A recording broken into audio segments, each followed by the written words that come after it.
James Doherty, you're President of the Chamber of Commerce from 2003 to 2005.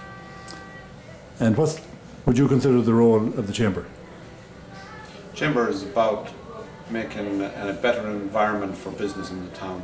So we work hard with local business community and represent their interests to people like the Town Council, government, local government, national government, and also things like infrastructure suppliers. We've done a lot of work over the years with, say, the railroad, the main roads into town, power. We have the best electricity probably along the west coast in terms of the supply into our industrial park. And we work with people like the gas, so we've got gas into this small town here on the west coast. These are the areas that we work for. I think power and gas were specific to the Chamber. They raised the issue initially. It's easy when you represent business to see what the real hurdles are or what the concerns are. So going back 10 or 15 years, water shortage was a real issue. It was something that stymied growth in the area because we're a tourist town and hotels are big users of water, particularly at peak time. And our main industry in town here, Allergan Pharmaceuticals, was at that time a huge consumer of water, still a big consumer of water, but at that time particularly so. So we saw threats to the industry that really was the basis of our town, and we lobbied very, very hard, right up to Prime Minister level, to on Taoiseach. We met on Taoiseach, and there was a change of government, and we met the new Taoiseach. And our local TD at the time understood the need, understood the concerns, and worked very hard to get us proper water supply. So these are the areas that we work in. That was Michael Ring, yeah? That was Junior Minister Michael Ring. Do you think the town is better off with or without a Chamber of Commerce?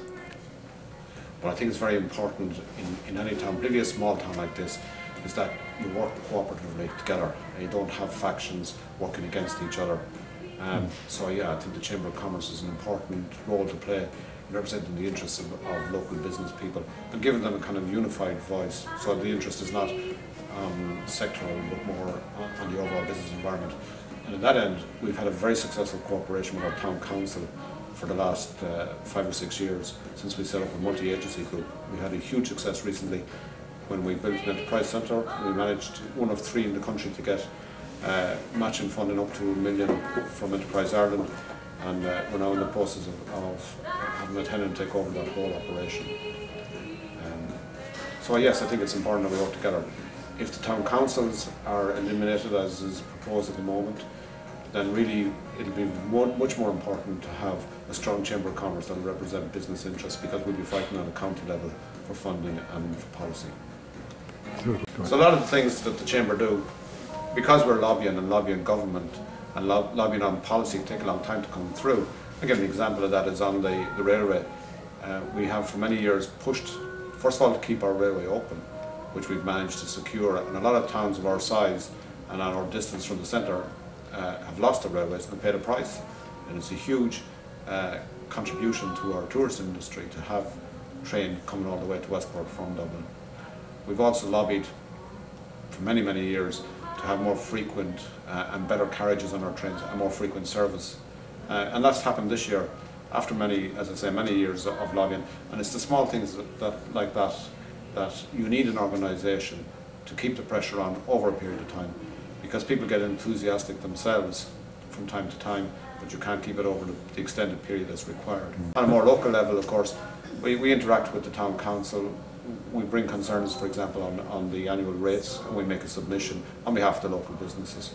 And we work on that. One of the things that we've done in the past is looked at this issue of Christmas decorations and Christmas lights. And of course, there's always an issue every year about funding lights. So we agreed with the council many years ago to put a contribution on our rates, which covers the cost of the lights. And now the town council look after the lights for us. Again, at a local level, what we're trying to do is create an environment that makes Westport a good destination and a good place for people to come. If we bring people into town, then it's up to businesses to make the most that they can from the tourists or the visitors coming to town. At Christmas time, we have been running our Spreen and Nullig for a number of years now, actually since the early 2000s, and it's getting bigger every year. bringing people to town and putting a bit of a buzz around starting the Christmas season. We also, as a chamber, kick-started Gale Force, a huge adventure race which started with 200 contestants back in 2006, and now it's capped at 3,000. Run as a commercial operation by Jamie Young out in Killary, but bringing 10,000 people into Westport for one weekend in August every year. And that's a huge benefit to the town. And it helps us to build on this idea that we're the adventure capital of Ireland, adventure sports capital of Ireland. And again, we keep pushing those areas around. The Chamber also supports things like the Tidy Towns. We run a very successful community enterprise scheme with FOSS, or on behalf of FOSS, for about 10 years now, maybe even longer, 15 years, in which we manage staff who work things like Tidy Towns or the local Heritage Centre, for example, and that all helps to support these activities. Tidiest town in Ireland, we've won it 3 times. We have a permanent monument now. We're like the Brazil team that won the Jules Rimet World Cup.